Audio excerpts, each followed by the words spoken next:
Good morning. मैं doctor Ravindra Kumar Sharma, सहायक आचार्य व्यवसाय प्रशासन, राजकीय स्नातकोत्तर महाविद्यालय बयाना, बीकॉम सेकेंड ईयर के सभी छात्र एवं छात्राओं, आज मैं आपको व्यवसाय प्रशासन विषय का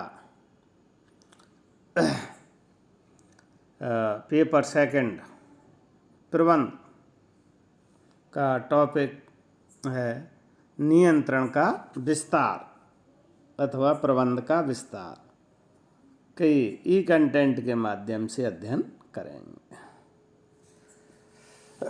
ये नियंत्रण का विस्तार और प्रबंध का विस्तार का ये जो टॉपिक है, ये आपके प्राधिकार, सत्ता, दायित्व एवं नियंत्रण का विस्तार का एक चैप्टर है।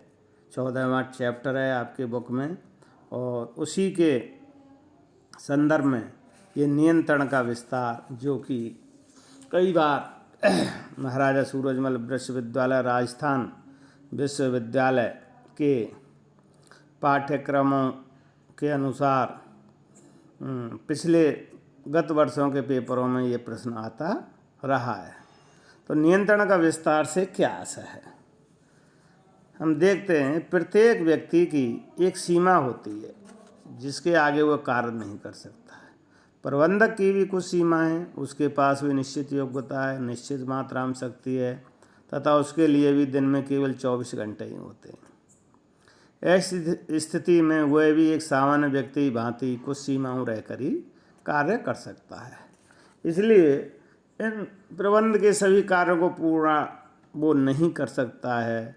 अतः नियंत्रण के विस्तार के सिद्धांत की आवश्यकता महसूस है। प्रत्येक व्यावसायिक संगठन में या व्यावसायिक इंडस्ट्री में या व्यावसायिक उपक्रमों में कार्य करने वाले कार्मिकों की कई में अधिक संख्या होती है, कई में कम संख्या होती है। तो उन कार्मिकों का निरीक्षण एवं नियंत्रण करने के लिए ही नियंत्रण के विस्तार के सिद्धांत का प्रचलन या आविष्कार हुआ है। नियंत्रण के विस्तार का सिद्धांत यह कहता है कि कोई भी व्यक्ति एक निश्चित संख्या से अधिक व्यक्तियों का निरीक्षण नहीं कर सकता है यदि उनका कार्य आपस में संबंधित हो। अर्थात एक निश्चित विभाग में, एक किसी भी विभाग में, जैसे किसी भी संगठन में प्रोडक्शन विभाग में कई उप विभाग होते हैं, तो उनका कार्य एक दूसरे से लिंक होता है। तो वह उन प्रोडक्शन विभाग के कार्मिकों का निरीक्षण और नियंत्रण करने के लिए एक अधिकारी होता है, और उस अधिकारी के अधीनस्थ वो कितने अधीनस्थ कर्मचारियों का अच्छी तरह से सुपरविजन एवं नियंत्रण कर सकता है। इस सिद्धांत की व्याख्या ही नियंत्रण के सिद्धांत का विचार कहता है। मैकफार्लैंड ने कहा है, नियंत्रण का विस्तार अधीनस्थों की वह संख्या है जिनका एक अधिकारी निरीक्षण करता है। प्रोफेसर हैमिल्टन ने सिद्धांत को स्पष्ट करते हुए लिखा है कि सामान्य मानव मस्तिष्क प्रभावशाली तरीके से 3 से 6 मस्तिष्कों का नियंत्रण कर सकता है। इसके बाद कई सैनिक अफसरों ने सिद्धांत को स्वीकार किया। सन 1933 में B.A. ग्रेकुनाज ने नियंत्रण के विस्तार के सिद्धांत को समझाने के लिए एक गणितीय सूत्र का आविष्कार किया। ग्रेकुनाज ने गणितीय आधार पर नियंत्रण के विस्तार के सिद्धांत को समझाने के लिए एक सूत्र का प्रयोग करके यह सिद्ध किया कि ज्यों-ज्यों अधीनस्थों की संख्या बढ़ती जाती है, त्यों-त्यों आपसी संबंधों में ज्यामितीय अर्थात ज्योमेट्रिक रूप में वृद्धि, जैसे 1 से 2, 2 से 4, 4 से 8, 8 से 16 आदि आदि हो जाती है। अतः अधिकारियों को अधीनस्थों की संख्या निर्धारित करते समय केवल प्रत्यक्ष संबंधों को ही ध्यान में नहीं रखना चाहिए, बल्कि अप्रत्यक्ष संबंधों को भी ध्यान में रखना चाहिए। अब प्रोफेसर सिद्धांत ने कुल ये 4 सूत्रों का प्रतिपादन किया है, जिनमें पहला है प्रत्यक्ष संबंध। को बराबर करके किया है अधीनस्थों की संख्या, जिसको n से प्रदर्शित किया है।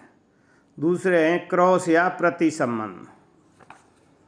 तो n बराबर n ब्रैकेट के बाहर ब्रैकेट के अंदर n-1 करके क्रॉस या प्रति संबंधों की संख्या निकल आएगी। तीसरी है प्रत्यक्ष समूह संबंध, यानी पूरे समूह के संबंध जो संगठन में कार्य करते हैं और एक अधीनस्थों के अधीन होते हैं। n बराबर n ब्रैकेट के बाहर ब्रैकेट के अंदर 2 एपोस्ट्रोफी n ऑब्लिक 2-1 ब्रैकेट 1 और अंत में है कुल संभावित संबंध, यानी टोटल संबंध किसी भी उसमें संगठन में कार्यरत अधीनस्थों की संख्या बताती है। तो ये है आपके जो कि आपके कंटेंट में हमने दर्शाया है। n ब्रैकेट के बाहर ब्रैकेट के अंदर 2 एपोस्ट्रोफी 2 की घात n oblique 2 plus n-1 bracket 1। इन सूत्रों में n कुल संबंधों को व्यक्त करता है, जबकि n छोटा n अधीनस्थों की संख्या को दर्शाता है। बड़ा n क्या करता है?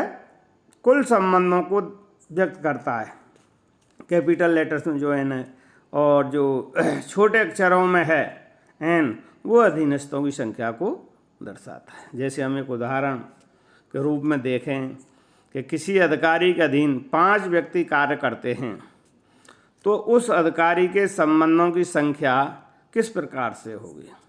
तो प्रत्यक्ष संबंध है उस अधिकारी के 5, n=5। क्रॉस या प्रति संबंध कितने होंगे? n बराबर सूत्र लग जाएगा छोटा n 5 ब्रैकेट के बाहर और ब्रैकेट के अंदर छोटा n यानी 5-1 5 × 4 20 क्रॉस या प्रति संबंध हो गए। फिर ऐसी का फॉर्मूला प्रत्यक्ष समूह संबंध निकालने के लिए बराबर n ब्रैकेट के बाहर है 2, सूत्र है n ब्रैकेट के अंदर 2n-1, तो 2 लगी जाएगा और n है 5 की संख्या 2 × 5 -1 करो इसमें, तो इनका गुणा करने पर 45 संबंध प्रत्यक्ष समूह संबंध बनेंगे। और सब अंत में कुल संभावित संबंध कितने होंगे उसका सूत्र भी लगा दो।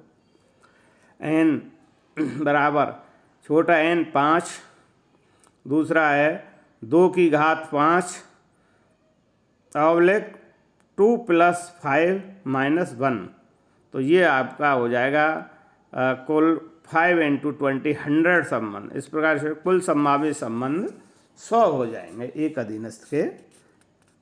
तो इस तरह से मिस्टर ग्रोकनाज ने किसी भी संगठन में गणितीय आधार पर नियंत्रण के सिद्धांत का एक फार्मूला प्रतिस्थापित किया है, जो कि आज भी ये प्रचलन में है।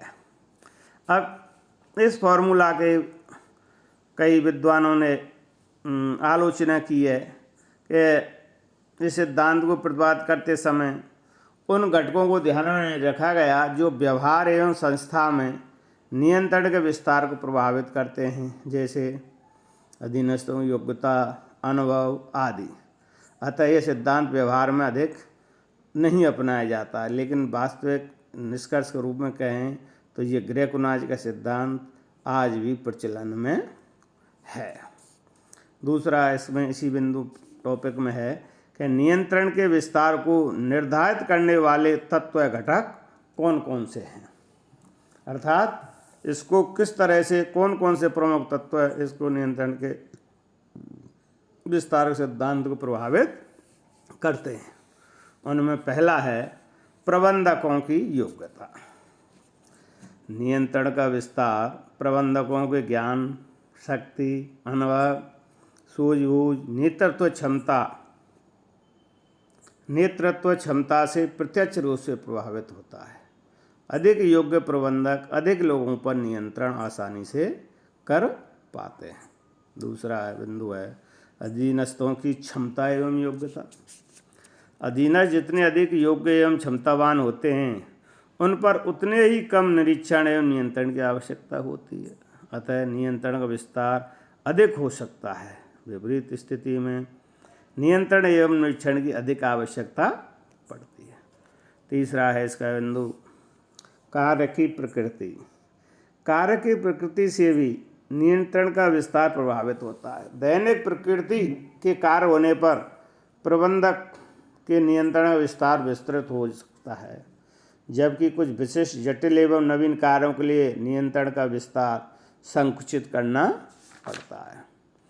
चौथा है इसमें कार्य समानता। यदि अधीनस्थों द्वारा समान प्रकार के कार्य ही संपन्न किए जाते हैं तो प्रबंधकों के लिए उनका निरीक्षण करना सरल हो जाता है। जैसा कि हमने इसकी परिभाषा में भी कहा गया है कि उन कार्यों में क्या है, आपस में संबंध होना चाहिए।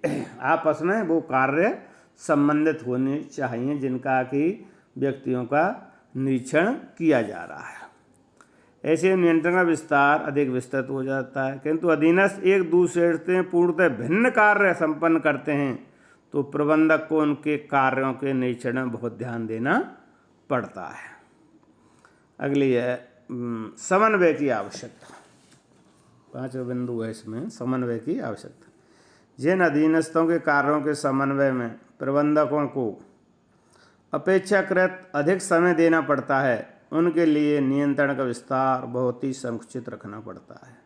दूसरी ओर जब कर्मचारी स्वतः अपने कार्यों का आपसी समन्वय कर लेते हैं तब नियंत्रण का विस्तार अपेक्षाकृत विस्तृत रखा जा सकता है। अगला बिंदु है इसमें छठवां, प्रत्यायोजन का स्तर। अधिकारों के विकेंद्रीकरण या अधिकारों के प्रत्यायोजन का स्तर किसी भी संगठन या संस्था में कैसा है इसके ऊपर भी नियंत्रण के विस्तार का प्रभाव पड़ता है। जिस संस्था में अधिकारों का विकेंद्रीकरण या प्रत्यायोजन अधिक किया जाता है वहाँ नियंत्रण का विस्तार अधिक विस्तृत हो जा सकता है। इसका कारण है यह है कि ऐसी संस्था के कर्मचारियों को बार बार प्रबंधकों से संपर्क नहीं करना पड़ता है। इसके विपरीत स्थिति में नियंत्रण का विस्तार सीमित ही रखना पड़ता है। और अगला बिंदु है इसका, नीतियों एवं योजनाओं की स्पष्टता।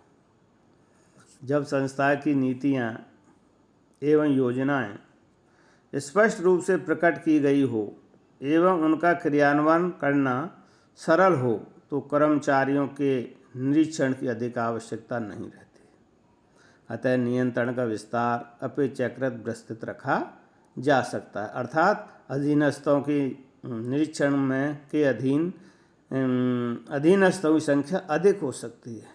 और जब संस्थाई नीतियाँ, योजनाएं, नियम, विनियम, कार्य प्रणालियाँ अस्पष्ट होती हैं तो कर्मचारियों के मार्गदर्शन की आवश्यकता अधिक पड़ती है।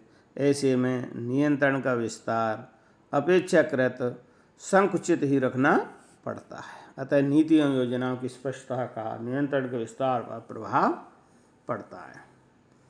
अगला बिंदु है परिवेश प्रकृति। कुछ प्रबंधक अन्य प्रबंधकों की अपेक्षा अधिक गतिशील, परिवर्तनशील वातावरण परिवेश में कार्य करते हैं। ऐसे वातावरण में कार्यरत प्रबंधकों को नियंत्रण का विस्तार सीमित ही रखना पड़ता है। किंतु स्थिर या सामान्य परिवेश में कार्य करने वाले प्रबंधकों का नियंत्रण का विस्तार अपेक्षाकृत विस्तृत रखा जा सकता है। अगला बिंदु है इसका संदेश संप्रेषण व्यवस्था एवं तकनीक। जिन संगठनों में संदेश संप्रेषण व्यवस्था प्रभावी होती है उनमें नियंत्रण का विस्तार अधिक विस्तृत हो सकता है। इसी प्रकार जहाँ संदेश मैसेज कम्युनिकेशन की आधुनिक तकनीकों यथा email, mobile phone, conference call, mobile computing, सूचना साझा करने के साधन आदि का उपयोग किया जाता है उन संगठनों में प्रबंधक कई अधीनस्थों का आसानी से निरीक्षण कर सकते हैं। ऐसे संगठनों की दशाओं में प्रबंधक दूर के स्थानों पर जटिल एवं भिन्न भिन्न कार्यों में कार्यरत कई कर्मचारियों का भी आसानी से निरीक्षण कर सकते हैं। अतः नियंत्रण का विस्तार संदेश संप्रेषण का उपयोग की जाने वाली तकनीक से भी प्रभावित होता है। और अगला बिंदु है इसका विशेषज्ञों की सेवाएं। जिन प्रबंधकों को विशेषज्ञों की सेवाएं उपलब्ध होती हैं उनका नियंत्रण का विस्तार व्यापक हो सकता है। इसका कारण यह है कि विशेषज्ञ कार्य की बारीकियों को समझने तथा कार्यों के निष्पादन के संबंध में आवश्यक निर्देश देने में महत्वपूर्ण भूमिका निभा लेते हैं।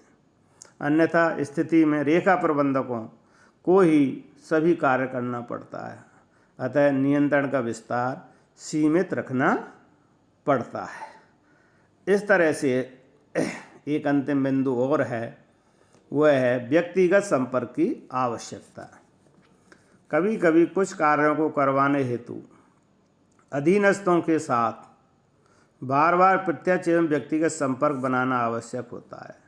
ऐसे में नियंत्रण का विस्तार सीमित ही रखना पड़ता है, किंतु जब व्यक्तिगत रूप से संपर्क की आवश्यकता कभी कभी ही पड़ती हो तो नियंत्रण का विस्तार अधिक विस्तृत रखा जा सकता है। इस तरह से ये हमने आपको निम्नलिखित 10-11 बिंदुओं के माध्यम से नियंत्रण के विस्तार को प्रभावित करने वाले प्रमुख घटकों का अध्ययन किया है। अर्थात ये किस तरह से प्रभावित करते हैं कि ये घटकों की उपस्थिति से अधीनस्थों के सुपरविजन की संख्या में कमी अथवा वृद्धि का प्रभाव कैसे पड़ता है, इसका हमने आपको ई कंटेंट के माध्यम से अध्ययन कराया है। आज हमने इस टॉपिक में इसका नियंत्रण विस्तार का अर्थ एवं परिभाषा और मिस्टर D.A. ग्रेकुनाज के सिद्धांत को हमने फार्मूला के माध्यम से समझाने का प्रयास किया है और अंत में नियंत्रण विस्तार को प्रभावित करने वाले प्रमुख घटकों का अध्ययन किया है। आज के लिए इतना ही। धन्यवाद।